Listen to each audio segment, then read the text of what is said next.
आज होतं उमरचं मैदान. मग सकाळी लवकर उठलो, सगळी कामं आवरून घेतली. सिमेंट पोचवायचं होतं खाली, विहिरीचं काम चालू तर सिमेंट पोचवलं. गेलो विहिरीचं तिथं सिमेंट केलं खाली माणसानी. ही बघा इथं चालू आहे, असं रिंग बांधायचं चालू आहे. तिथनं गेलो मैदानात पोचल्यावर बैलं बघितली, बैलांपाशी जर थांबलो. तिथनं गेलो पुढं. मैदानात ऊन तर लय लागत होतं.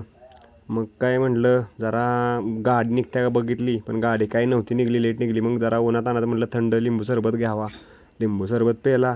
तिथनं आलो मग पुढं जरा 2-3 गट बघितलं. 2-3 गट बघितलं की तेवढ्यात प्रदीप शेटनी फोन आला, खाली गाडी सोडायला यायला लागतंय. मग काय गेलो गाडी सोडाय खाली. गाडी सोडली, आलो वर. तेवढ्यात गाडी निघलेली आमची. गाडी निघली की पाणी करून बैल खाली आणली की मोरे छकडा घेऊन आलंच. तोपर्यंत आलं की आम्ही पण मग बैल घेऊन गेलो खाली. गाडीवर होतं सूर्य ड्रायव्हर. मग काय विषय हा टॉपचा विषय असतो सूर्य ड्रायव्हरांचा. मग काय गाडी चांगली पळली, गाडी पळाली 1 नंबर. मग काय आलो घरी येता म्हणलं काहीतरी थंड प्यावं. मग उसाचा रस दिसला, सगळीच होतं मग प्यायला उसाचा रस.